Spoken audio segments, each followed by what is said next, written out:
Assalamualaikum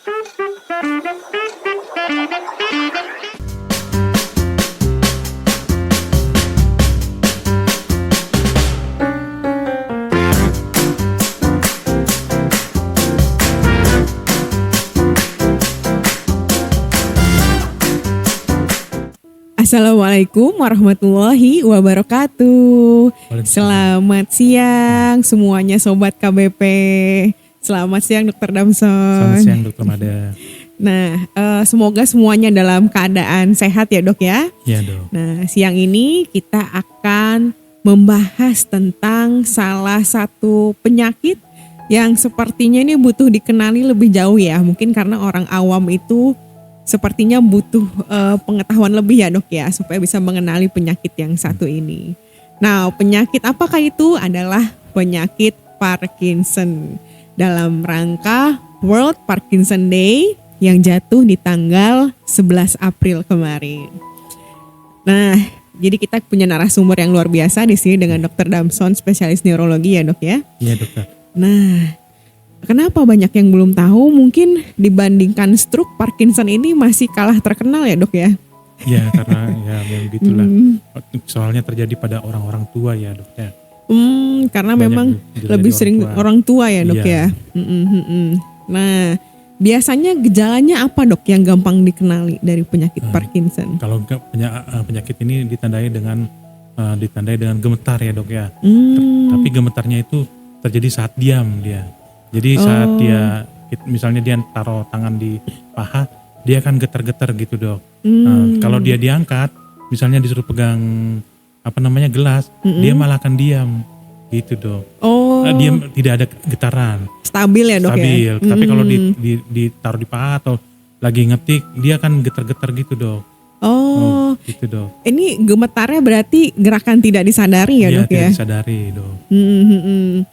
Ketika megang benda malah cenderung lebih stabil. Tidak ada getarannya. Walaupun nanti pada tahap lanjutnya dia akan kalau udah 10 tahun 20 tahun kemudian dia akan bergetar juga pada akhirnya. Jadi berproses ya dok ya penyakitnya. Jadi penyakit neurodegeneratif ini ya kemunduran sel-sel saraf. Jadi dia juga bersifat progresif. Dia itu akan berlanjut terus sampai parah gitu. Sampai menimbulkan ketergantungan atas bantuan orang lain. Misalnya dia pakai tongkat dahulu, lalu kemudian dia pakai sampai tiduran, bedridden gitu dok. Bangunnya pun harus sampai dibangunkan. Harus dibantu. Iya. Jadi dari awal mungkin gejalanya gemetar ringan ya dok ya, sampai akhirnya bisa satu sisi progresif dulu, ya dok bisa ya. Dua sisi. Iya, semakin lama semakin berat sampai akhirnya bisa menimbulkan ketergantungan ya dok ya. Ketergantungan bantuan orang lain. Nah, memang seringnya di penyakit ini seringnya di orang tua ya dok ya? Iya, nomor 2 dia penyakit neurodegeneratif. Nomor pertamanya itu demensia ya, suka lupa ya. Kalau Parkinson ini nomor 2 terbanyak. Dan 80% itu banyak pada usia 60 tahun ke atas gitu dok. Berarti penyakit nomor 2 sebenarnya angka kejadiannya banyak ya dok ya? Ya, kira-kira 160 orang per 100.000 pasien, per 100.000 penduduk. Kalau laki-laki banding perempuan itu ya 3:2, lebih banyak laki-laki dok. Iya. Ini penyebabnya apa dok? Apa memang karena usia lanjut ya dok ya? Ya, kebanyakan sih ini kalau yang primer itu genetik atau kelainan mutasi gen. Kalau yang sekunder biasanya misalnya stroke atau keracunan herbisida, fungisida, atau misalnya banyak trauma bisa. Jadi dia itu defisitnya itu karena kekurangan dopamin yang dihasilkan oleh substansia nigra pars compacta di bagian otak tengah kita, gitu dok. Jadi kekurangan zat kimia tadi itu ya dok ya, dopamin ya dok ya. Iya, yang diproduksi di bagian otak. Itu apakah penyakit turunan dok? Jadi kalau misalnya orang tua kita punya penyakit Parkinson, apakah kita sebagai anaknya juga beresiko dok? Ya, kalau yang tadi itu genetik itu dok, atau mutasi genetik itu. Kalau memang ada orang tua itu, kita bisa lebih dapat kena 2 kali lipatnya, lebih banyak. Lebih beresiko. Iya. Nah ini ternyata memang sebaiknya dikenali sejak dini ya dok ya, karena memang ternyata angka kejadiannya cukup tinggi dan ternyata beresiko diturunkan juga ya dok ya. Iya.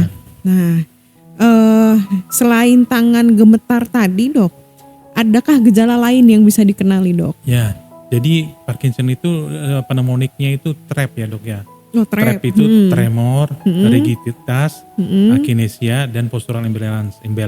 Jadi kalau rigiditas itu kaku dia, digerak-gerakan ini tangannya misalnya akan kaku dia. Misalnya kayak kalau gini, tek tek tek tek gitu, cockwheel fenomen atau fenomena roda pedati. Atau misalnya dia sikat gigi, dia itu akan berepotan dia, bukan cuma giginya yang kena tapi bisa mulutnya juga yang kena dok. Atau kalau dia ya pergerakannya seperti itu dok. Terus kalau yang akinesia itu adanya perlambatan gerak. Misalnya jalannya akinesia, jalannya pelan-pelan, jalannya nunduk, dia pelan-pelan ya. Kayak mau jatuh gitu dok, tapi ya itu langkahnya kecil-kecil. Kalau kita suruh berhenti, dia nggak akan berhenti segera. Dia akan jalan dulu dikit, baru dia akan mulai lagi berhenti. Kita suruh berputar juga begitu. Dia akan ambil ancang-ancang dulu, baru dia mutar. Gitu dok. Sama yang P-nya yang tadi P-nya itu postural imbalance ya dok. Itu pada tahap lanjut dok biasanya kalau gangguan itu, karena dia kan susah untuk menjaga keseimbangannya karena tadi itu gangguannya pergerakannya itu lambat dan banyak gemetarnya. Pada tahap lanjut itu dok terjadi dok. Ya. Memang gejalanya ini lebih terlihat di gerakan berarti ya dok ya, gerakan ya. Dari tremor tadi TREP ya, ini sobat KBP, TREP jadi tremor ya dok ya. Rigiditas jadi tadi ototnya seperti kaku ya dok ya. Kayak roda pedati gitu ya dok ya.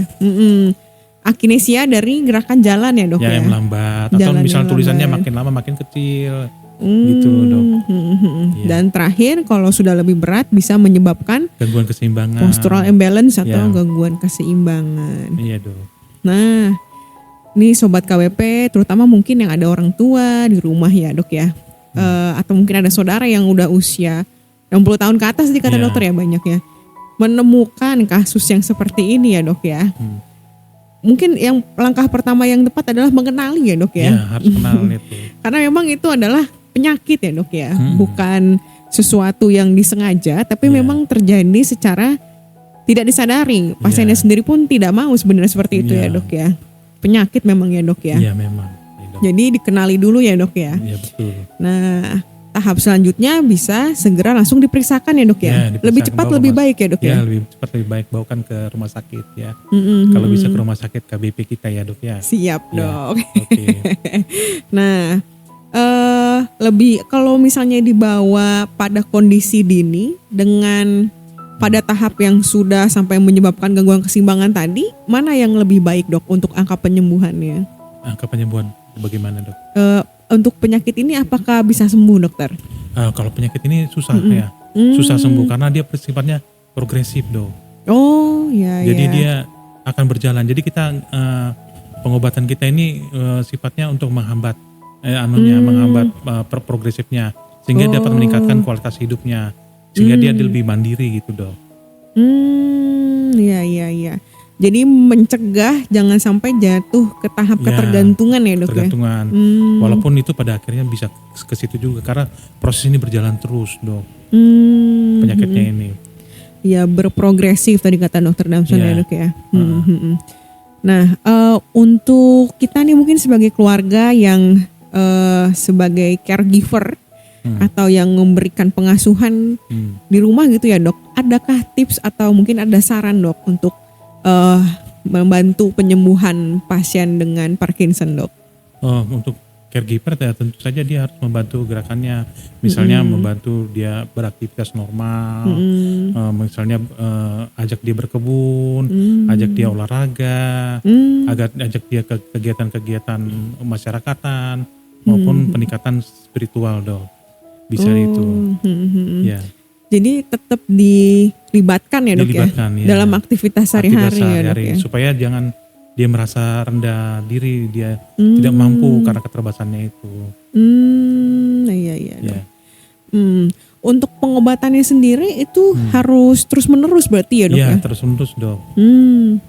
Tidak hanya terapi tapi juga ya yang tadi ada mungkin nanti ke arah rehabilitasi medik maupun caregiver dibantu oleh caregiver maupun dibantu oleh keluarganya. Jadi dia tetap kontrol rutin ya dok ya? Kontrol rutin ke dokter juga. saraf, kemudian ke Terapi. rehabilitasi medis juga ya dok ya, terapi ya dok ya.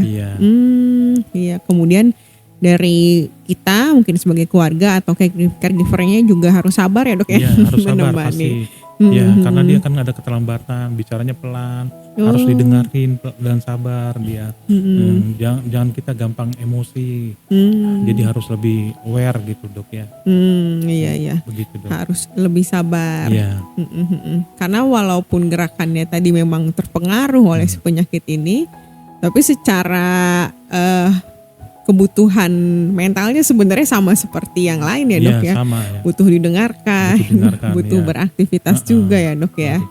Nah tadi dokter sempat menyinggung tentang rehabilitasi medis ya dok. Nah itu seperti apa dok? Apakah memang ada program latihannya dok? Ya, program latihannya ya tentu kita harus meningkatkan gerak olah gerak badannya, posisinya, maupun melatih posisi tubuhnya dia, maupun dia bagaimana cara berjalannya, itu dilatih di rehabilitasi medik dok, supaya dia lebih lancar. Atau pada tahap lanjut mungkin dia harus dibantu dengan walker dok atau tongkat. Oh iya. Gitu dok. Cara bangunnya dari duduk ke berdiri ke duduk itu dilatih juga dok, maupun cara berjalannya, gait-nya itu dok. Jadi memang butuh dipandu terkait gerakannya ya dok ya. Supaya dia lebih luas dia dok. Iya. Baik. Nah dari Sobat KBP mungkin sejauh ini nih setelah mendengarkan banyak penjelasan dari Dr. Damson, mungkin ada yang ingin bertanya atau bercerita, sharing, mungkin ada anggota keluarganya yang terkena penyakit Parkinson dan ingin sharing, belum ya? Nah ada salah satu yang menarik ya dok ya. Jadi kita punya petinju dok, Muhammad Ali ya dok ya. Muhammad Ali ya. Itu trauma berulang itu dok. Mungkin ya trauma berulang, jadi dia mungkin ada kena pukulan ya dok ya. Ada cedera kepala, apakah pendarahan di otak, sehingga menimbulkan gangguan itu Parkinson itu. Jadi kata dokter tadi kan bisa terjadi secara primer atau tanpa ada penyebab lain, yang kedua bisa sekunder ya dok. Selain terkena pukulan ya dok, seperti pada penyakit Muhammad Ali, apa ada kegiatan atau kayak mungkin kecelakaan seperti itu bisa menyebabkan Parkinson dok? Bisa kecelakaan kerja bisa, atau mungkin berkendara motor juga bisa. Makanya kita harus pakai helm ya, jangan berulang-ulang. Atau misalnya kecelakaan kerja, pakai herbisida. Pada petani-petani itu kan banyak menggunakan alat-alat herbisida maupun fungisida gitu dok. Jadi kena paparannya itu dok, jadi menyebabkan gangguan di otaknya. Oh, jadi memang sebaiknya menggunakan pelindung ya dok ya? Ya, menggunakan pelindung, helm atau mau pelindung tangan, jaga kebersihan juga. Oh, menjaga kebersihan juga, iya. Oke. Baik dok. Nah, mungkin Sobat KBP ada yang mulai cemas juga ya dok. Kalau orang tuanya ada yang terkena penyakit Parkinson, kan tadi kata dokter beresiko hingga 2 kali lipat ya dok ya terkena penyakit ini. Ada cara nggak dok untuk mencegahnya? Cara mencegahnya ya, karena ini penyakit genetik diturunkan ya, tidak bisa dicegah ya, sulit ya. Nggak bisa dipilih ya dok? Nggak bisa dipilih, itu progresif itu. Dan kalau misalnya penyebabnya sekunder, yang diketahui penyebabnya ya bisa dicegah, seperti hidup sehat, makan makanan bergizi, sayur-sayur mayur yang mengandung antioksidan, ya gitu loh dok. Dia pemakai alat-alat perlindungan tubuh. Menggunakan gitu APD ya dok ya. Tapi secara genetik ini susah, nggak bisa dipilih ya dok ya. Dan jangan sulit merokok, ya dok. Jangan merokok. Merokok juga menyebabkan ke arah Parkinson kalau pada tahap lanjutnya. Iya. Jadi pola hidup sehat ini ternyata bisa membantu mencegah ya dok ya Parkinson. Dan sekali lagi penting bagi kita itu untuk aware untuk bisa sadar ya dok, mengenali ini gejala awal penyakit Parkinson nih. Kata Dr. Damson, semakin awal semakin dini setidaknya kita bisa mengobati rutin dan mencegah ya dok supaya tidak progresif. betul. Ya. Karena kelihatannya dari cerita Dr. Damson juga kalau sudah sampai di tahap ketergantungan ya dok ya, lebih berat lagi ya dok ya, Iya. untuk pasiennya, untuk keluarganya, untuk caregivernya. Jadi dikenali semakin dini semakin bagus dan diobati secara disiplin ya dok ya. Iya. Disiplin, rutin, latihan dengan rehab medis, daycare-nya juga keluarganya harus sabar, melibatkan pasien buat dalam kegiatan sehari-hari sehingga mencegah dari ketergantungan total seperti itu ya dok ya. Dari dokter ada dok sampai pasien yang menyebabkan ketergantungan total seperti itu dok? Belum ada, mudah-mudahan nggak ada ya. Mudah-mudahan nggak ada ya dok. Soalnya repot itu harus butuh palliative care juga itu. Iya. Itu dok. Jangan sampai ada ya. Jangan sampai ada lah. Oke, mungkin ini sedikit untuk memancing ya dok ya. Sebenarnya penyakit Parkinson dengan stroke itu bedanya apa dok? Nah, kalau stroke itu ada kelemahan anggota gerak. Kalau Parkinson itu tidak ada kelemahan anggota gerak, tapi dia akan melambat, akan ada tremor gitu tuh. Tapi tidak ada kelemahan anggota gerak, maupun bicara pelo juga tidak ada. Tapi suaranya mengecil. Suaranya mengecil ya. Jadi gerakannya lamban, suaranya mengecil gitu ya. Berbeda dengan kalau stroke itu cadel ya dok ya, cara pelo, tangan atau kaki lemah sebelah. Iya. Dan usianya ya dok ya, dari penyakit Parkinson dari usianya lebih dari 60 tahun biasanya 80%. 80%. Baik. Dari dokter mungkin ada yang ingin disampaikan, kesimpulan atau mungkin cerita yang ingin disampaikan ke sobat KBP dok? Ya, jadi untuk sobat KBP ya kita harus waspada ya untuk mengetahui gejala-gejala penyakit Parkinson. Ya kalau misalnya ngelihat orang tua misalnya lagi berjalan di zebra cross, ya, kan ada waktunya tuh. Nah waktunya udah merah, harusnya sudah menyeberang, dia belum menyeberang masih di tengah. Nah waspada itu. Jadi kita harus care ya, harus waspada. Dan kalau bisa dibantu ya dok. Gitu. Iya. Nah itu bisa jadi pasien Parkinson ya dok ya. Iya bisa jadi. Iya. Nah, harus hati-hati ya. Nah jadi sobat KBP bisa jadi salah satu pionir ya dok ya. Iya. Menjadi orang-orang yang aware atau sadar terhadap penyakit Parkinson ini, bahkan bisa terlihat dari lingkungan kita sehari-hari. Dan ini tadi Parkinson adalah TREP ya dok ya. Tremor, rigiditas, akinesia, dan postural imbalance. Nah semakin dini dikenali, semakin dini diobati, maka bisa dicegah agar tidak sampai menimbulkan ketergantungan ya dok ya. Dependensi ya. Baik, ternyata sudah hampir setengah jam ya dok ya kita membahas tentang penyakit Parkinson ini. Dan semoga pesan yang disampaikan oleh Dr. Damson, ceritanya, kesimpulannya semua bisa sampai ke sobat KBP dan menjadi ilmu yang bermanfaat untuk kita semua. Amin. Nanti kalau misalnya memang ada penyakit yang sepertinya ini Parkinson, bisa langsung dibawa ke polinya Dr. Damson. Baik. Terima kasih dok. Terima kasih Dr. Damson. Terima kasih sobat KBP sudah mengikuti podcast hari ini. Sampai berjumpa lagi di podcast bersama KBP berikutnya. Assalamualaikum warahmatullahi wabarakatuh.